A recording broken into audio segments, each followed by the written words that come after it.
ETF index mutual funds నేర్చుకుని stock మార్కెట్లో రాణించాలనుకుంటున్నారా? వెంటనే ఈ నెంబర్కి కాల్ చేయండి. నమస్తే రమగారు. నమస్తే జయ. రమగారు, విక్రమ బేతాళ కథలకి చాలా మంచి రెస్పాన్స్ వస్తుంది. అందరూ కూడా ఇంకా మరికొన్ని కథలు పెట్టండి అని మనకి కామెంట్ రూపంలో చెప్తూ ఉన్నారు. మరి దానికి సంబంధించి మనం విక్రమ బేతాళ కథ ఏదైనా అంటే ఒరిజినల్స్ చెప్పండి అని అడుగుతున్నారు. నేను ఆ పుస్తకం కోసం సీరియస్గా ట్రై చేస్తున్నాను. దొరకట్లేదా? ఇంకా దొరకలేదు. అంటే ఒకరికి చెప్పాను, బహుశా ఇవాళ రేపట్లో తెస్తే పూర్తి ఒరిజినల్సే సంస్కృతం నుంచి తెలుగు చేసి చెప్పడానికి ట్రై చేస్తాను. సో ఇవి చందమామల్లో ప్రచురింపబడిన కథలే మనకు అందుబాటులో ఉన్నాయి. వాటిలో నుంచి ఒకటి చెప్తాను. పూర్వం అంటే ఇప్పుడు విక్రమార్కుడు, పూర్వం కథ చెప్పకూడదు, విక్రమార్కుడు సంగతి చెప్పాలి. పట్టువదలని విక్రమార్కుడు మళ్ళీ శ్మశానంలోకి నడిచాడు. మర్రి చెట్టు ఎక్కాడు. అక్కడ ఉన్న వేళ్లాడుతున్న శవాన్ని భుజాన్ని వేసుకుని నడవటం మొదలుపెట్టాడు. ఈ నడుస్తుంటే భేతాళుడు అన్నాడు, నీకెంత పట్టుదల, నువ్వు చాలా అంటే ఏం చేసినా సరే నువ్వు మళ్ళీ వెనక్కి వచ్చి తీసుకెళ్తున్నావు. సరే నీకు మార్గాయాసం తెలియకుండా ఒక కథ చెప్తాను అని చెప్పాడు. ఈ కథ ఏం చెప్పాడంటే, పూర్వమట కోసల రాజుగారికి పుష్పకేతువు అనే ఒక కొడుకున్నాడట. ఓకే. అయితే ఈ రాజుగారు ఏం చేశారు, ఈ అబ్బాయికి బాగా చదువు అది చెప్పించి రాజ్యాన్ని అప్పచెప్దాం అనుకున్నారు. వాడు చక్కగా చదువుకున్నాడు, కానీ వాడికి వింతలు విడ్డూరాలు వాటి మీద కొంచెం ఆసక్తి ఎక్కువట అబ్బాయికి. ఓకే. సరే ఈ అబ్బాయి ఏం చేసేవాడు, అక్కడికి వెళ్ళి ఇక్కడికి వెళ్ళి అవి చూసి ఇవి చూసి కొంచెం అల్లరిగా అనడానికి వీల్లేదు, కానీ కాస్త సాహసోపేతంగా చేస్తూ ఉండేవాడు. అయితే రాజుగారు అన్నారు, ఏమనుకున్నారంటే అబ్బాయికి పెళ్లి చేస్తే వీడికి ఈ సాహసాలు ఈ హడావిడి కొంచెం తగ్గిపోతుంది, వివాహం చేయాలని నిశ్చయించుకున్నారు. నిశ్చయించుకుంటే సరే వివాహాలు వాటి మీద మాట్లాడుకున్నారు. రకరకాల పెళ్లి సంబంధాలు వచ్చినాయి. అబ్బాయి ఏం పెద్దగా ఇష్టపడలేదు. అయితే ఈ రాజపురోహితుడు అంటే బాగా ఆసక్తి అట రాజుగారు అబ్బాయికి. పురోహితుడిని సలహా అడిగాడు, ఏం చెయ్యాలి, నేను మంచి రాజకుమారిని పెళ్లి చేసుకోవాలి, వీళ్ళు తెచ్చే సంబంధాలన్నీ అమ్మాయిలు ఏమిటో ముసుగులు వేసుకుని బొమ్మల్లాగా ఉన్నారు, అలా కాకుండా ధైర్యశాలుడైన అమ్మాయిని పెళ్లి చేసుకుంటే రేపొద్దున మన భావి జీవితం బాగుంటుంది అని అనిపిస్తుంది. నీ ఉద్దేశం ఏంటంటే, ఈయన ఏం చెప్పాడంటే, ప్రభు ఇక్కడి నుంచి చాలా దూరంగా ఉన్న పాంచాల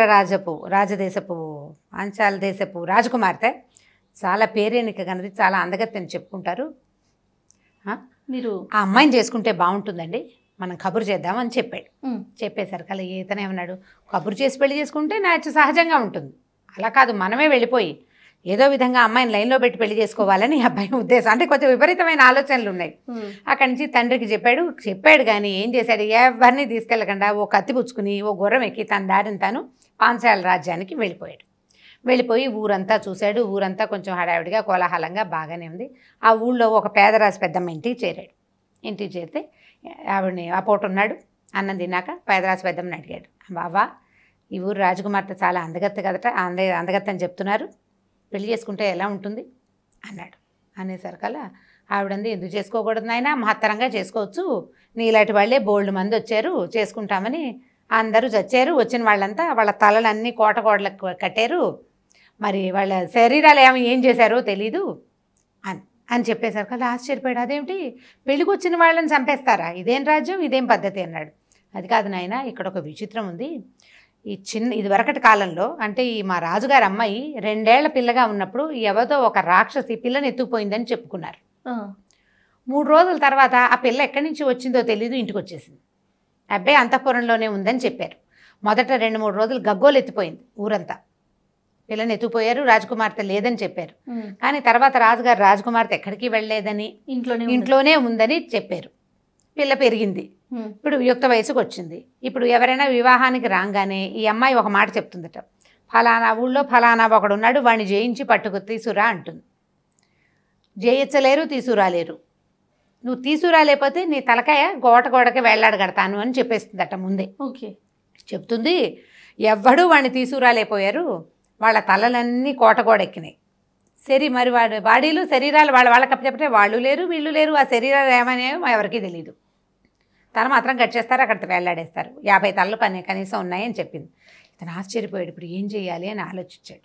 ఆలోచిస్తే ఇప్పుడు ఆ అమ్మాయి పెట్టేది షరతు ఏమిటో అసలు ముందు తెలుసుకోవాలి అని ఆలోచించుకొని ఈ పేదరాజు పెద్దమ్మకి చెప్పాడు, నేనేం తక్కువ బండి లోకాయి బండి గాను, ఫలానా రాజుగారి అబ్బాయిని, నేను ప్రచండమైన కార్యాలు చేయటమే నాకు ఇష్టం, ఈవిడ సంగతి ఏమిటో నేను చూస్తానంటే పేదరాజు పెద్దమ్మ ఏం చెప్పిందంటే, ఆచితూచి అడిగేయి నాయన, ఆలోచించి మాట్లాడు, ఎక్కడికైనా వెళ్ళేటప్పుడు పరుగును వెళ్ళిపోవద్దు, నిదానంగా వెళ్ళు, ఇవి మనకు కూడా జీవితానికి ఉపయోగపడతాయి చూడండి చెప్పింది. సరే కుర్రాడు ఏం చేశాడు, మన రాజుగారి అబ్బాయి పుష్పకేతువు ఈ పాంచాల రాజకుమార్తె దగ్గరికి వెళ్ళాడు. వెళ్ళి నేను వివాహం చేసుకోవడానికి వచ్చాను, నీకేదో షరతు ఉందట కదా, ఆ షరతు ఏమిటో చెప్పు, నేను దాని సంగతి చూస్తానన్నాడు. అమ్మాయి చాలా వెటకారంగా మొహం పెట్టి ఏమందంటే, అబ్బా వచ్చావే పెద్ద చేసేసుకుందామనే అనేసరికి ఇతనికి రాజకుమార్తెకి ఇలాంటి ప్రవర్తన ఏమిటి, ఈ అమ్మాయి ఏదో తేడాగా ఉందని అనిపించింది. సరే అక్కడి నుంచి అమ్మాయి ఏమంది, పెళ్లి చేసుకోవడం అంత సులువేం కాదు, నన్ను ఇక్కడి నుంచి బాగా వెళ్ళాలి, ఓ 50 కిలోమీటర్లు అంటే 50 మైళ్ళు వెళ్తే ఒక పల్లెటూరు కనపడుతుంది రంగాపురం అని, అక్కడ కలియుగ భీముడు అని ఒకడు ఉంటాడు. ఆ కలియుగ భీముడితో ఫైట్ చేసి వాడు మెడ నరికి తీసుకురా, అప్పుడు నేను వివాహం చేసుకుంటా, తీసుకురాగలిగితే నేను నిన్ను పెళ్లి చేసుకుంటాను అంది. కుర్రాడు నవ్వాడు. రాజుగారి అబ్బాయికి అంటే తెలివైన వాడు కదా, ఒకవేళ నేను ఓడించలేకపోయాను అనుకో, నా దారి నేను పోతాను, మీ ఇంటికి ఎందుకు వస్తాను, నేను తీసుకురాలేకపోయాను అని నీ దగ్గరికి రాను కదా అన్నాడు. రాజకుమార్తె గోళ్ళు చూసుకుంటోంది కిందకి, చచ్చినట్టు వస్తావు నువ్వు అక్కడ ఓడిపోయావా, నువ్వు ఇక్కడికి రావాల్సిందే, నువ్వు గెలిచినా రావాలి, ఓడినా ఇక్కడికే వస్తావు, చచ్చినట్టు వస్తావు, నీకు ఇంకో వేరే దారి లేదంతే అనేసరికి అబ్బాయికి ఏమనిపించిందంటే, ఆచి తూచి అడిగేయి ఆలోచించు అందా. ఆలోచిస్తూ ఉంటే ఇక్కడ ఏదో ఒక మంత్రకట్టు లాంటిది ఉంది. అక్కడ ఓడిపోయిన వాడు ఓడిపోయాను అనుకుని వాళ్ళ ఇంటికి పరిగెత్తు పారిపోక మళ్ళీ ఇక్కడికి ఎందుకు వస్తాడు, మెడ నరికించుకోవడానికి ప్రత్యేకంగా ఎందుకు వస్తారు, ఎవరైనాను పారిపోతారు కదా, చంపేస్తారని తెలిసే, చచ్చిపోతామని తెలిసి కూడా పారిపోకుండా వస్తున్నారంటే ఇక్కడ ఏదో కిటుకుందని అనిపించింది. సరే అక్కడి నుంచి ఏం చేశాడు, నేను తెస్తాను, లేకపోతే చూద్దామని చెప్పి వెళ్ళాడు. గుర్రము కత్తి ఉన్నాయి కదా, కత్తి పుచ్చుకున్నాడు, గుర్రం ఎక్కాడు, ఆ రంగాపురం వెళ్ళాడు. వెళ్ళేసరికల్లా ఈ పల్లెటూరు కనపడింది. ఆ ఊరంతా నిర్మానుష్యమైన ఊరు, ఒక్క మనిషి పిట పురుగు లేరు, బోల్డని నీళ్లు ఉన్నాయి, అన్నీ ఖాళీగా ఉన్నాయి. ఒకే ఒక పెద్ద పూరిపాక లాంటిది, దాని చుట్టూతా బోల్డని చెట్లు కనపడ్డాయి. వీడేం చేశాడు, వాళ్ళ ఇంట్లోకి వెళ్ళాలి, ఆచితూచి అడిగేయమంది కదా, కాసేపు చూశాడు, ఎవ్వరూ రాలేదు. ఓ చెట్టు చాటుని నిలబడి చూస్తుండగా ఓ చిన్న పిల్ల, ఒక 18-19 ఏళ్ల పిల్ల బయటకు వచ్చి ఏదో పని చేసుకుంటూ కనపడేసరికల్లా ఆ అమ్మాయి అందానికి ఆశ్చర్యపోయాడు అతను. ఎంత బాగుందో ఇంత చక్కటి పిల్ల ఈ పల్లెటూరులో, నిర్మానుష్యంగా ఉన్న దాంట్లో ఒక్కతే ఉంది ఏమిటా అని అనుకుని దగ్గరికి వెళ్ళేసరికల్లా ఆ అమ్మాయి అడిగింది, ఎవరయ్యా నువ్వు, ఎందుకు వచ్చావు, నువ్వు చచ్చిపోవడానికే వచ్చావా అని అడిగేసరికల్లా అదేమిటి నీకు తెలుసా అన్నాడు. నాకు తెలుసు, కలియుగ భూముడు మా నాన్నే, ఫలానా చెట్టు కింద ఉంటాడు అంతే అనేసరికల్లా నువ్వెవరివి ఇంత చక్కగా ఉన్నావు అని బాగా ఆ అమ్మాయిని ప్రశ్నిస్తే ఆ అమ్మాయి ఏం చెప్పిందంటే, నా సంగతి ఏమని చెప్పను, నీకు నేనేమి ఇప్పుడు చెప్పలేను, కానీ నువ్వు ఒక పని చెయ్యి, నువ్వు గనక ఈ కలియుగ భీముడిని ఓడించేసి వాడి మెడ నరికేస్తే ఆ చేత్తో పుచ్చుకెళ్ళొద్దు, వెళ్ళిపోబోక, ఎక్కడా కింద పెట్టకుండా పట్టుకురా నా దగ్గరికి, నాకు చూపించి అప్పుడు వెళ్దు కానీ నీకు జయం కలుగుతుందని చెప్పింది. సరే వీడేం చేశాడు, చెట్ల కింద ఉన్నాడని చెప్పింది కదా, పడుకున్నాడు, నిద్రపోతున్నాడు. ఈ కుర్రాడు రాజుగారి అబ్బాయి అవి వెతుకుంటూ పోయాడు. ఒక మర్రి చెట్టు కింద ఒక పొడుగాటి పెద్ద శరీరం ఉన్న ఒకడు తలకిని చేపెట్టుకుని పడుకుని నిద్రపోతూ కనపడ్డాడు. వీడు పోయి వాడిని నిద్ర లేపాడు. అబ్బాయి నేను నీతో యుద్ధం చేయడానికి వచ్చాను, ఈ కలియుగ భీముడు నువ్వేనా అని ఆ పడుకున్న వాడిని లేపాడు. ఆ లేచిన వాడు ఏం ఏడ్సావులో, ఏం యుద్ధం చేస్తావన్నట్టుగానే ఉన్నాడు వాడు.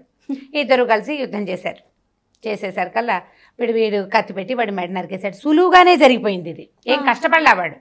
చిన్నపాటి యుద్ధంతో వాడు దొరికేశాడు, మెడ నరికేశాక ఆ తల పుచ్చుకున్నాడు. ఈ తల చేత్తో పుచ్చుకునేసరికల్లా 2 కాకులట భయంకరంగా అరుస్తూ ఈ కుర్రాడి మొహం మీదకి వచ్చినాయి. మామూలుగా సడన్గా పక్షి కేక వినపడితే మనం ఉలిక్కి పడతాం, అవును, పక్షి అరుపు వినపడేసరికల్లా సడన్గా జరిగితే కదా చిన్న టింగుమన్న శబ్దానికి కూడా మనం ఉలికిపాటుగానే ఉంటుంది. ఈ 2 కాకులు అరుస్తూ కావు కావు అంటే కాకి అరుపు కర్ణ కఠోరంగా ఉంటుంది. పైగా కాకి మొహం మీదకి మనకి పక్షి ఏదైనా దగ్గరలో ఎగిరితే మన మీదకే వచ్చిందన్న అదటు కలుగుతుంది మనుషులకు సహజంగా. ఈ 2 కాకులు మొహం మీదకి వచ్చేసేసరికల్లా వీడు ఉలిక్కిపడి 2 చేతులతో మొహం కప్పుకున్నాడు. ఈ తలను వదిలిపెట్టేశాడు. అయ్యో, వదిలిపెట్టేసరికల్లా ఈ తల పరిగే దొర్లుకుంటూ పోయి వాడి శరీరానికి అతుక్కుపోయింది. ఈ కుర్రాడు ఏం చేస్తాడు పాపం, ఏం చేయాలో తెలియలే. వీడు మళ్ళీ ఆ ఇంటికి వెళ్ళి ఆ అమ్మాయికి చెప్పాడు, ఇట్లా 2 కాకులు వచ్చినాయి, నేను భయపడ్డాను అనేసరికల్లా కాకులను చూసి భయపడ్డావా నువ్వు అని అమ్మాయి నవ్వింది. ఈసారి జాగ్రత్త పడు, అది కింద తగిలిందా, కింద పడిందా వెళ్ళిపోతుంది, నీ వల్ల కాదు, కాబట్టి జాగ్రత్తగా ఉండంటే ఈసారి ఏం చేశాడు, చాలా కేర్ఫుల్గా ఫైట్ చేసి ఆ తలను మళ్ళీ పట్టుకున్నాడు. ఈ తలను పట్టుకుని ఏం చేశాడు, ఒక గుడ్డలో చుట్టేసి భుజాన్ని వేసుకుని అమ్మాయికి తీసుకొచ్చి చూపించాడు. ఆ అమ్మాయి ఆ తలను చూసి ఏం చెప్పిందంటే, నువ్వు ఈ రాజకుమార్తె దగ్గరికి వెళ్తావు కదా, ఆ అమ్మాయి సరే ఒప్పుకుంటుంది, వీడు కలియుగ భీముడు అవునో కాదో దాన్ని గుర్తించమను, వాడు కలియుగ భీముడేనని గుర్తుపట్టింది అనుకో, తల నాకు ఇచ్చేయి అని అడుగుతుంది. తలని మాత్రం దానికి ఇవ్వద్దు, ముక్క ముక్క చేసేసి దాన్ని నిప్పుల్లో పడేసేసాయి, అంటే దహనం చేసేయాలి ఆ తలని, తలని మాత్రం అమ్మాయికి ఇవ్వబోక అని చెప్పింది. చెప్పేసరికల్లా ఈ అబ్బాయి అన్నాడు, నువ్వెవరు, ఎందుకు ఇక్కడ ఉన్నావంటే నేను నీకేమీ చెప్పలేను, నీకే తెలుస్తుంది అని చెప్పి పంపించేసింది. అయితే కుర్రాడు ఏమన్నాడంటే, నేను మళ్ళీ తిరిగి వస్తా, నువ్వు ఇక్కడే ఉండు, ఎక్కడికి వెళ్ళబోక, మీ నాన్న చచ్చిపోయాడని బెంగపెట్టుకోవద్దు, నేను వస్తాను నీకోసం అని చెప్పేసి వెళ్ళిపోయాడు. వెళ్ళి ఏం చేశాడు, సరే ఇతను వెళ్ళేసరికి దాదాపుగా చీకటి పడుతుంది. చీకటి పడుతుంటే వీడు ఏం చేశాడు, ఊళ్ళోకి వెళ్ళి ఈ రాజుగారి కోట దగ్గరికి వెళ్ళాడు, పిలిచాడు సైనికుల్ని, ఈ కలియుగ భీముడిని చంపేశాను, వాడి తల నా చేతి సంచిలో ఉంది, రాణిగారిని రాజుగారి అమ్మాయిని పిలవమన్నాడు, రాణి అని కూడా యువరాణిని పిలవమన్నాడు. యువరాణి రాజుగారు అందరూ వచ్చారు. వచ్చేసరికల్లా ఇతను ఏం చేశాడు, చేతిలోంచి ఈ తలని తీసాడు, సంచిలోంచి తీసాడు, చేత్తో పట్టుకుని చూపించాడు. కలియుగ భీముడు అవునా కాదా గుర్తుపట్టమన్నాడు. ఆ అమ్మాయి అవును వీడు కలియుగ భీముడే అని నాకు ఇచ్చేయని 2 చేతులు చాపిందట. ఇట్లా చాపేసరికల్లా వీడు నేను ఇవ్వను అన్నాడు. నేను ఇవ్వను, అది లేదు కదా మన షరతులో, నువ్వు తల నరికి తెమ్మన్నావు, అంతేగాని నాకు ఇవ్వు అని చెప్పేవా, నువ్వు చెప్పలేదు, నువ్వు షరతు లేదు కదా, నువ్వు షరతు లేదు కాబట్టి నేను నీకు ఇవ్వనని ఏం చేశాడంటే తన దగ్గర ఉన్న కత్తితోటి ఒక ముక్క నరికేసి, ఇప్పుడు చీకటి పడిపోయింది కదా, మామూలుగా ఈ ఆస్థానాల్లోనూ ఈ ఓపెన్ ప్లేసుల్లో నెగ్గళ్ళు అవి వెలిగిస్తారు, అక్కడ ఉన్న మంట మీదకి విసిరేయటం మొదలుపెట్టాడు. ఆ అమ్మాయికి మన గట్టిగా అరిచి, దుర్మార్గుడా ఏమిట్రా మా నాన్నని చంపేస్తున్నావు అని చెప్పేసి మీద పడిపోయింది. ఈ అమ్మాయి వాడి మీద పడి ఆ తలని లాక్కోపోయిన ఇతను ఆ అమ్మాయికి ఆ తలని ఇవ్వకుండా ఆ అమ్మాయిని కత్తిపెట్టి పక్కకు తోసేసి ఈ తలని పూర్తిగా మంటల్లో వేసి కాల్చేశాడు. అక్కడి నుంచి ఆ పిల్ల స్పృహ తప్పి పడిపోయింది. వీడు రాజస్థానంలో అందరూ ఆహాహా శబాష్ కలియుగ భీముడిని తలనరికి తెచ్చి రాజకుమార్తెను పెళ్లి చేసుకోవడానికి వచ్చాడు, ఈయనకి మంగళవాద్యాలు అవన్నీ మంగళ స్నానాలు రెడీ చేయండి అని సభ అంతా ఉత్సాహపడింది. పెళ్లి కొడుకు దొరికేశాడు కదా, అమ్మాయి భయంతో మూర్చిపోయింది అనుకున్నారు. సరే ఆ కుర్రాడు మీ అమ్మాయి అక్కర్లేదు, మీ పెళ్ళి అక్కర్లేదు నాకని చెప్పేసి బయటకు వచ్చేసాడు. వచ్చేసి ఈ పల్లెటూరు రంగాపురం వైపుకి వెళ్ళి ఆ అమ్మాయి కనపడి ఆ పిల్లని తీసుకుని గుర్రం ఎక్కించుకుని ఇంటికి తీసుకెళ్ళిపోయాడు, చక్కగా పెళ్లి చేసేసుకున్నాడు. ఈ కథ చెప్పాడు భయతాళుడు. ఇప్పుడు విక్రమార్కుడిని అడిగాడు, ఇక్కడ ఏం జరిగింది, ఇప్పుడు తల నరికి తెచ్చాడు, తలని కాల్చేశాడు, రాజకుమార్తె ఎదురుగుండానే ఉంది, వీళ్ళంతా పెళ్లి చేయడానికి రెడీగా ఉన్నారు, ఈ అమ్మాయిని కాదని పల్లెటూరులో కనపడిన అమ్మాయిని ఎందుకు పెళ్లి చేసుకోవాలనుకున్నాడు, ఆ అమ్మాయి సౌందర్యవతిగా ఉండటం వల్లనా, ఎందుకు అని అడిగితే విక్రమార్కుడు ఏం చెప్పాడంటే, ఆయన సమాధానం తెలిసి చెప్పకపోతే తల 1000 వక్కలవుతుంది. సమాధానం తెలిసిపోయింది విక్రమార్కుడు, ఇందులో ఉన్న కీలకం ఏమిటో తెలిసింది. ఈయన ఏం చెప్పాడంటే, బహుశా ఆ పల్లెటూరులో ఉన్న అమ్మాయే రాజుగారి కూతురు అయి ఉండాలి, కలియుగ భీముడే రాక్షసుడు ఆ పిల్లని ఎత్తుకుపోయినవాడు, 2 రోజులు తీసుకుపోయాడు, తర్వాత తన కూతుర్ని రాజుగారి ఆస్థానంలోకి చేర్చేశాడు.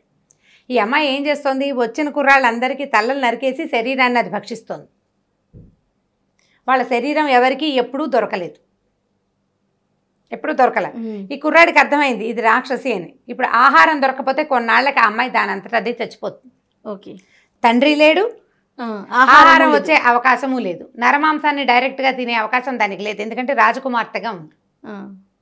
ఎప్పుడైతే పెళ్ళి అన్న ఆలోచన రాగానే అమ్మాయికి మాంసం తినేందుకు అవకాశం దొరికిందనమాట.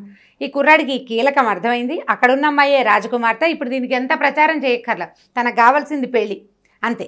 ఆ అమ్మాయిని తీసుకుని తన దారిని తను ఇంటికి వెళ్ళిపోయాడు, చక్కగా పెళ్లి చేసేసుకున్నాడు అని చెప్పేసరికల్లా ఇక్కడ భయతాళ్ళు పక్కపక్క నవ్వాడు. నీకు చాలా తెలివితేటలు ఉన్నాయి రాజా, ప్రతి విషయం ఏది చెప్పినా నువ్వు బాగా కనిపెట్టేస్తావు, కానీ నువ్వు మౌనభంగం చేసావు, మాట్లాడావు కాబట్టి నేను నీతోటి రానని చెప్పి శవంతో సహా మళ్ళీ చెట్టెక్కేశాడు. మళ్ళీ ఇంకొకసారి భయతాళుడు ఈయన ఏం చేశాడు, విక్రమార్కుడు పట్టుబదలని విక్రమార్కుడు మళ్ళీ శ్మశానం వైపుకి తిరిగి లోపలికి నడవటం మొదలుపెట్టాడు. చాలా బాగుంది కథ, కంచికి మనం ఇంటికి. థ్యాంక్ యూ సో మచ్ రమ్మ గారు. Thank you. ఈ వీడియో కనుక మీకు నచ్చినట్లయితే లైక్ చేయండి, షేర్ చేయండి. మరిన్ని వీడియోస్ కోసం మా ఛానల్ని సబ్స్క్రైబ్ చేసుకోండి.